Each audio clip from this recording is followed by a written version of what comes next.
Good morning, everyone. Welcome to this author interaction organized as a part of the Nlf Reading Challenge 2021. My name is Kartika. I'm the head of reading at Neev Academy.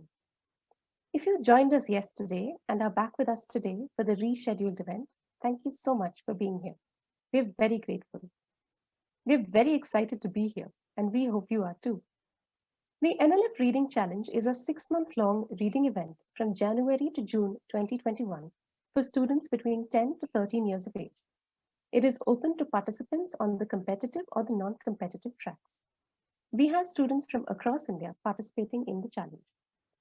In addition to fun book-based activities and regular author interactions, the challenge will conclude with a quiz competition that will see the 3 best teams win gold, silver, and bronze and great trophies respectively, certificates of achievement, and a great set of books.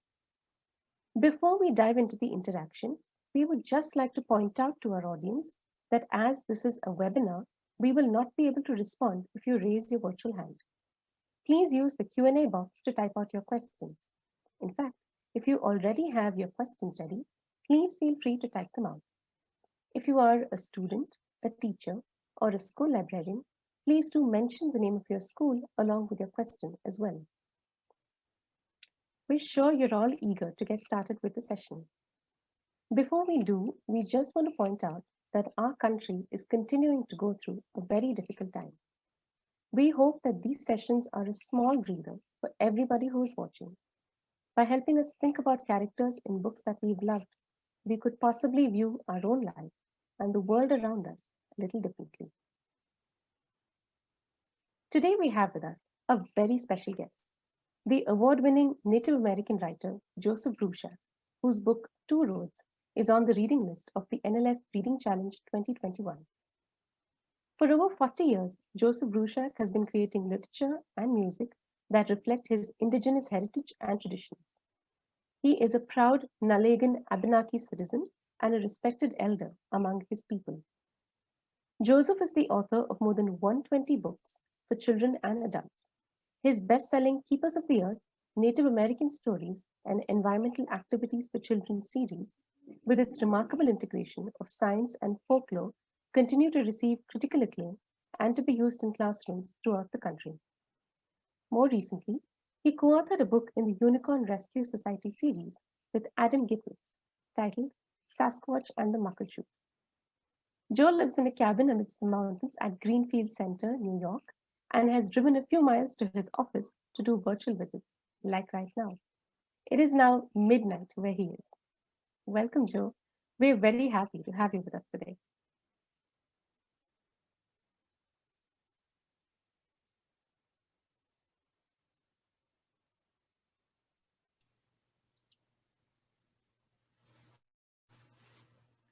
Hi, Joe. How are you? I'm good, thank you very much. So, Joe, we know that you relish being a storyteller. Would you be able to do a reading from your book for us so that our audience can hear the story in your voice? I'd be happy to do so, but first of all, I have to say, kwai kwai ni tombak, which means hello, my friends. My name is Joseph, we're the peaceful one. And most importantly, I send my good wishes and my prayers for health and goodness to come to you and all those close to you. Thank you so much, Joe. That is so thoughtful. This is a small section from my novel, Two Roads. It is a point at which my main character, a young Native American man, has arrived at the boarding school and discovers that, among other things, they're going to cut off his hair, which has grown long all of his life. And it's a very crucial section, this step toward making someone no longer Native American, but now sort of a part of European culture.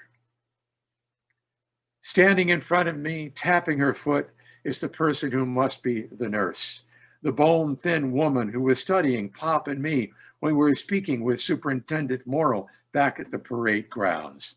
She's still wearing white, but has on a long white coat, like the doctor in that hospital 6 years ago.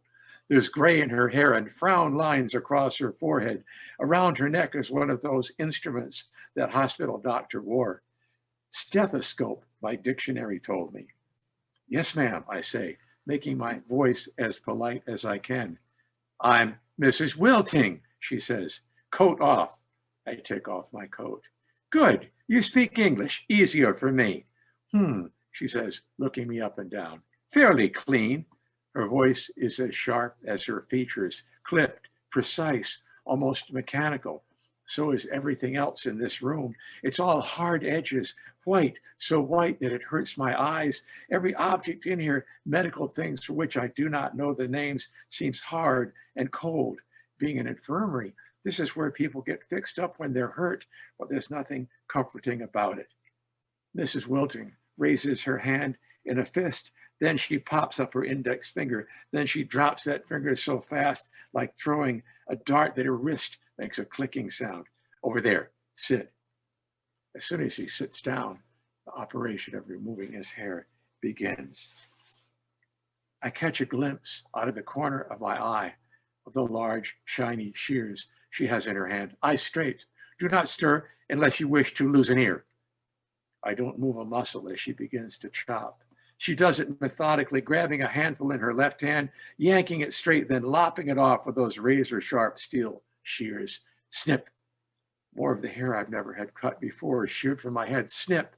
Mom loved how black and shiny my hair always was. Snip. Even though Pop wore his hair the same, saying the Creator meant us men to have long hair. It was Mom who showed me how to wash it clean. Snip. And so he finds himself beginning to be shorn of that hair that is part of his heritage and his memory of his deceased mother, whom he loved so dearly. Thank you. That was such a powerful reading. Thank you so much, Joe. We've got one question that's coming from the audience, and I will integrate that with a question that I want to ask you about the book. Now, Joe, you've talked about in your afterword, you've provided details on this. There are three major historical phenomena that you've integrated into the story. One was the context of the Great Depression, which led to family income dropping by about 40% after the stock market crash of 1929 in the US. Over 2 million people were left homeless, and they lived as hobos hopping freight trains as a part of their daily lifestyle. This included about 2.5 lakh teenagers. That's one aspect that you've talked about in the story. There's the other aspect of the bonus army of veterans from World War I who marched to Washington to demand that the government pay them the bonus that was promised. You've also talked about life in Indian boarding schools, which was supported by the government. And you've said that a lot of your friends lived in these Indian boarding schools and grew up there. And so you've integrated their accounts into the story. Now, while there are these macro historical phenomena that you've written about, there's also on a micro scale, there's Cal, the main protagonist, the protagonist's quest for identity to find his heritage. How did you integrate both of these? How did you plan for that to come together in your story? And Tasmia Pasha from Parikrama Jayanagar, a student, also asked about your experience while writing the book. Well, to begin with, I have been studying, writing about, and interested in the Native American boarding schools for more than 20 years now. And many people who were elders, teachers, and friends of mine, in fact, virtually every Native person I know who was over the age of 50 when I was in my 20s was a survivor of one boarding school or another. So I began hearing these stories for many years. So that was part of my heritage in a way. And I've always been a history buff, and things like World War I and the Bonus Army were things I found out about, I think at a time when most people would not have known about it. So all these are things, and also my family grew up in the American Depression. My father supported his family by hunting and fishing and trapping small animals and selling their skins. So this is all very close to me, all these experiences I'm talking about. So in a sense, it was a lived universe, not just one that I researched through books or whatever, but something that was very close to me, to people I knew. And therefore, putting it all together just seemed very natural to me. It wasn't something that was difficult. It was something that seemed very organic. And I find that when I create a character or find a character who sort of comes and decides to be my main character, they begin to tell me things. Quite literally, it's like a journey of discovery when I'm writing. And there are often times when I don't know what I'm doing. I'm just writing and think, where am I going? And my character is leading me somewhere they're going to go. And next thing I know, they're at a sweat lodge. And I had no idea that was where they were going. So things like that have happened to me frequently as an author. I think that partially answers the question that was added to your question. Thanks so much, Joe. Picking off from something that you mentioned, that was a very organic process for you to write the story. I also was wondering, you've spoken about how your own personal ancestry includes a mix of races, about how your grandfather, who was an Abenaki Indian, didn't speak much about his Native American heritage when you were a boy. How much of your own personal experience is mirrored in Cal's quest for his identity? Are there echoes of your grandfather in the character of Pop as well? I would say that there are always echoes of your own life in anything you write, quite frankly. We're always meeting different aspects of ourselves. And I believe that my main character has a lot in common with me in the sense of his going through personal discovery throughout the story and finding out more about himself and his family. I would say the Pop character is not based so much on my own grandfather as on a couple of other people who have been mentors and teachers of mine over the years. But it certainly was true that these characters came alive for me or were already alive when I began to write about them. That's nice to hear. So, Joe, I also wanted to ask you, and we'll wait for audience questions to come in. So, audience, if you have questions for Joe, please feel free to type them out in the Q&A box. In the book, in Two Roads, there's a special moment when the character of Cal learns the Creek Indian handshake from his friends. And this comes at a time when he's just discovered, he's coming to terms with his identity as an Indian. He thought as a Native American, he thought he was white all along. And so all of this has a lot of newness to him. So is that something that's characteristic of different clans of Native Americans to have particular gestures? You also mentioned that the turtle and the bear are the animals of your clan. Would you be able to tell our audience a little more about this?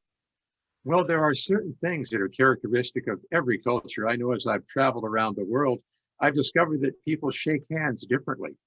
When I was a teacher in West Africa, when you shake hands, you end it with a snap of the fingers between the two handshakes. And in different parts of the country, among different ethnic groups, among African Americans, for example, there have often been different varieties of handshakes that are done to show that you're part of a particular group.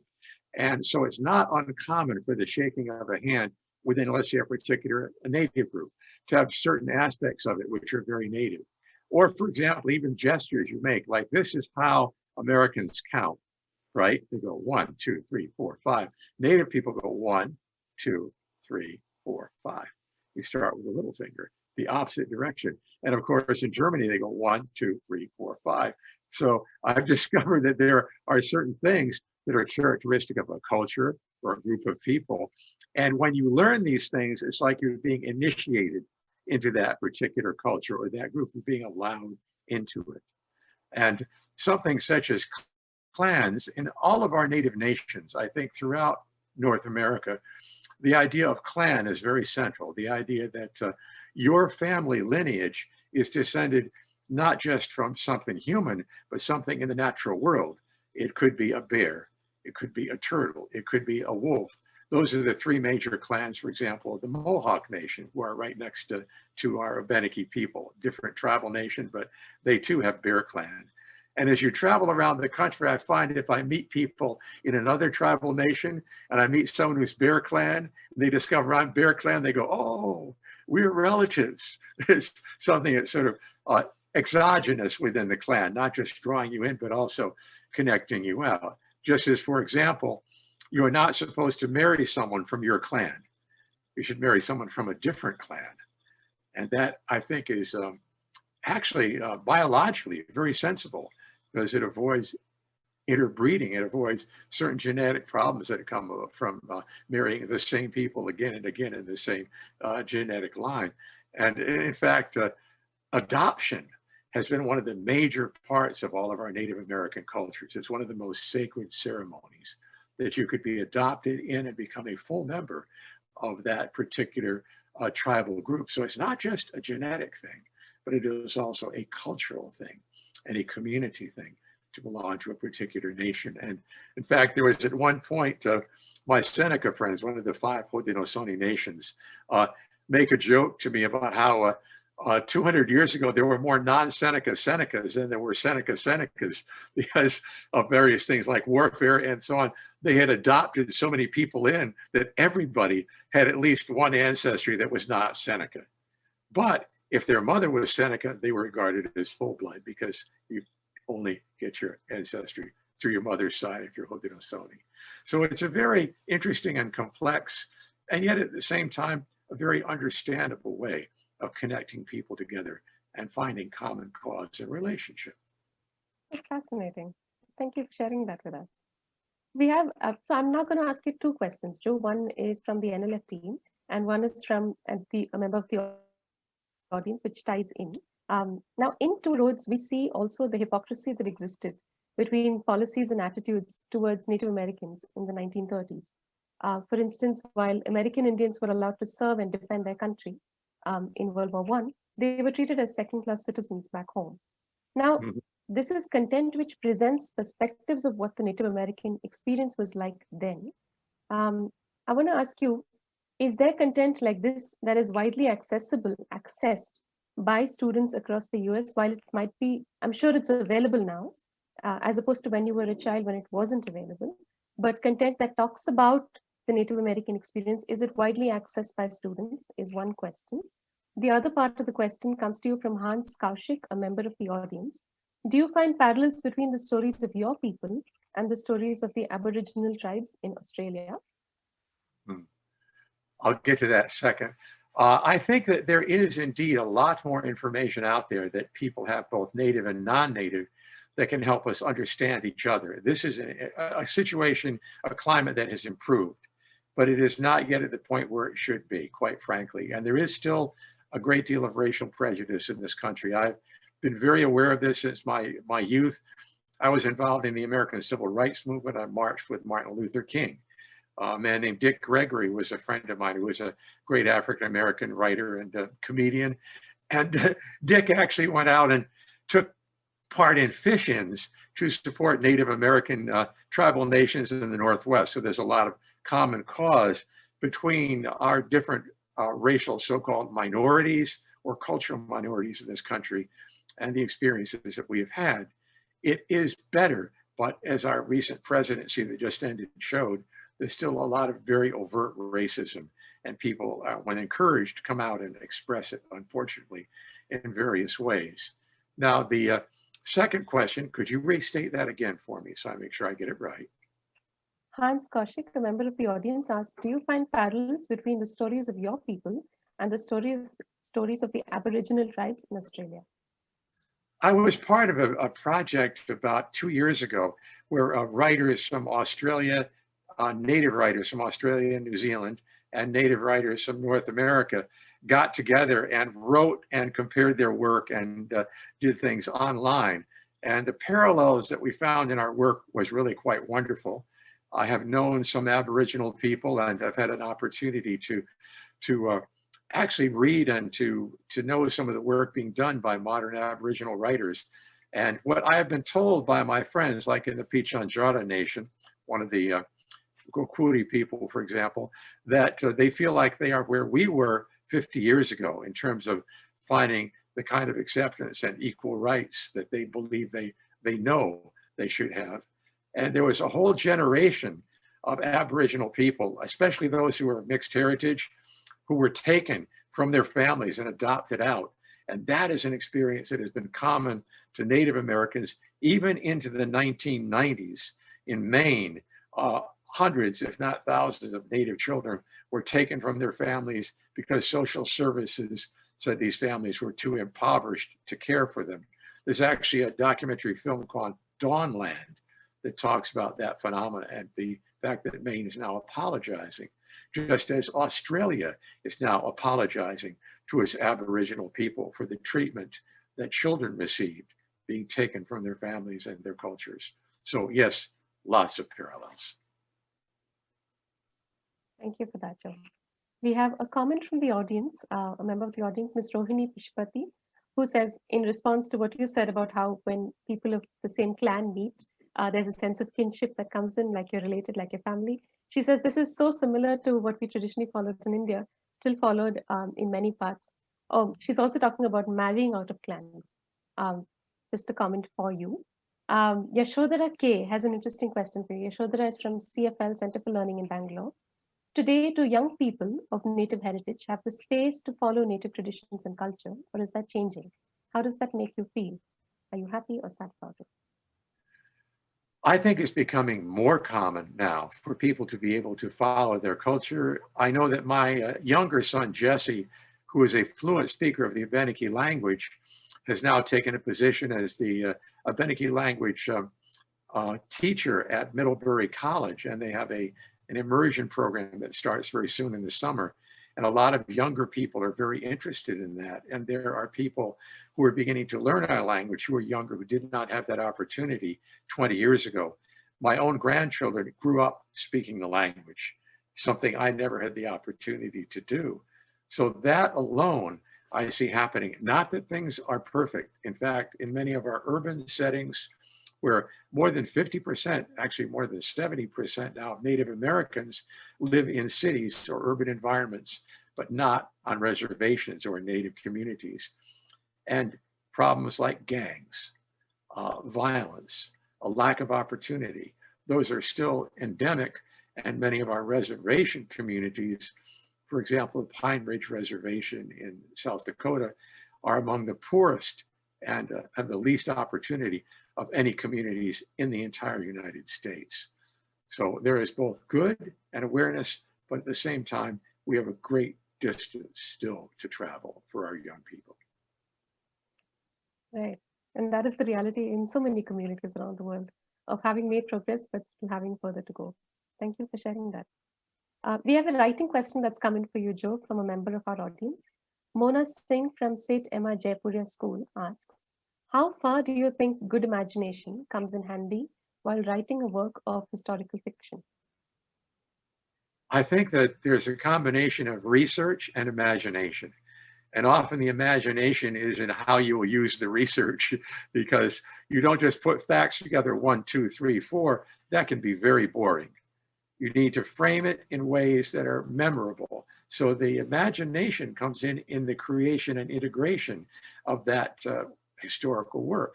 But on the other hand, historical fiction requires, I think, a great deal of truth. It is the most truthful of all fiction forms in terms of that aspect of it. Thanks for sharing that, Joe. We have about 6 minutes left to wrap up. So I'm going to ask you a question about the importance of own voices. Now, we've been attending, the reading team at Neev has been attending a library conference of international school librarians, where there's a librarian from Beijing, Gabriela Reyes, who talks about a movement to decolonize the curriculum. This is something that's caught on in college libraries in the UK and is pushing and spreading to school libraries on how it's important to have diverse literature in libraries that moves away from a perspective of white voices, but also gives equal precedence to voices from other cultures, other perspectives. How important do you think it is for own voices movements to occur in literature from around the world? Well, I believe it's very important. We have here in the United States that we need diverse literature movement. I'm very much a part of that. I'm very supportive.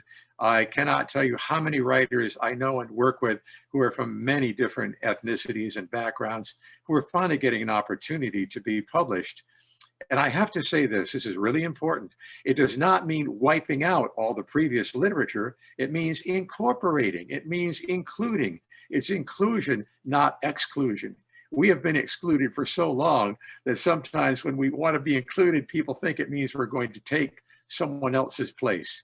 No, not at all.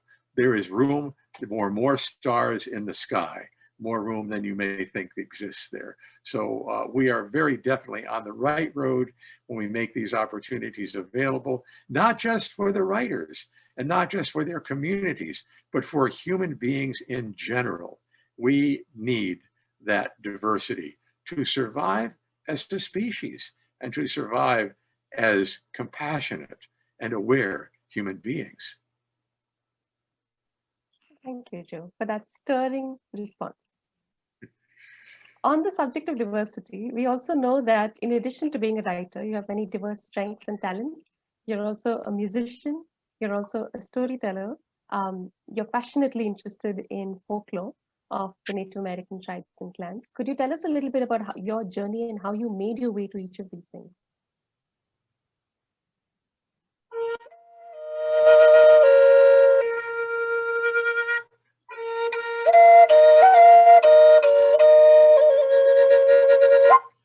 That's a little bit of the first flute song I was ever taught by one of my teachers, Swift Eagle, more than 50 years ago. And I think I found my way there by my own love of music. As far as music goes, I've always been very Catholic, and I don't mean Christian, in my taste in music. I was listening to, for example, Ravi Shankar when I was 25 years old and in college, actually 20 years old and in college. And I found myself really, understanding that you have this ability with two ears to hear more than one side. And therefore, I found myself really drawn into and meeting people. For example, when I lived and taught in West Africa, I learned how to play the native bamboo flute, and actually was the lead singer in a high life band in Ghana. We toured the country. While I was teaching high school, I was also performing. So I've been doing this for a very long time. And to me, it just seems natural that you follow those things that you love. You can't do everything.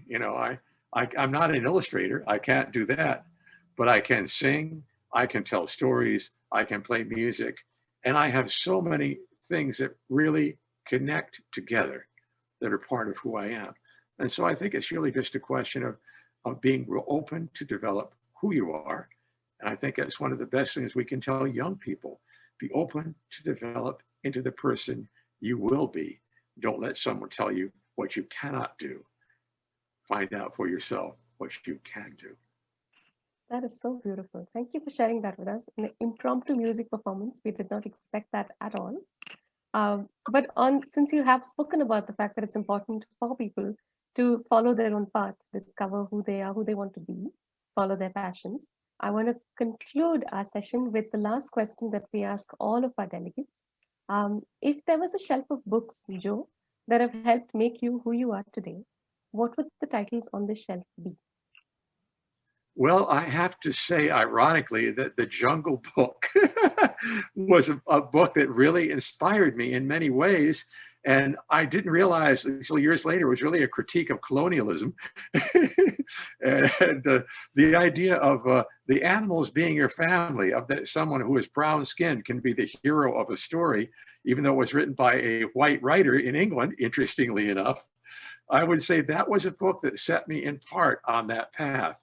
That would be an awareness of multiculturalism, of the animal world as kin. And this was at a time when I did not have books by Native American writers to read. They were not there in my school library or in libraries in general. In fact, I wrote a lot of the books I write because I wanted there to be books like those I would have read when I was that age. So I think that would be a crucial book for him. Interesting enough, my friend Neil Gaiman, who is another really wonderful writer, said that was how he wrote his novel about a boy being raised by ghosts. It's his version of the Jungle Book. Yeah, the Graveyard Book. It's true. It's his tribute to the Jungle Book. Exactly. Oh, this is lovely to hear. And so ironic. But thank you so much for sharing that. I also realized that that's probably where Cal and Pop's exchange, where they quote Rudyard Kipling's poetry in the book, comes from. Perhaps your own tribute to the writer who played such an important role in your reading life. Thank you so much, Joe, for joining us today. This has been a wonderful half an hour for all of us. Wish you all the very best of luck with your new books. We can't wait to read them. Uli Pankani, travel well, Uli Gawi, Uli Gwasi, sleep well and dream well. Thank you so much, Joe. That's beautiful. I'm sure our audience has enjoyed every bit of this interaction as much as we have. We just want to tell you that our next interaction will come to you on June 21st with a writer named Aftab Yusuf Sheikh, who will discuss his book Letters to Amni, which was nominated for the Neev Book Award. This will happen at 5:30 p.m. Please do follow us on our social media handles. There's the information for you about after our session. Please do follow us on our social media handles for updates on the festival. Thank you so much for joining us today.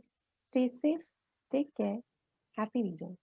Thank you so much again, Joe, for being here with us. See you.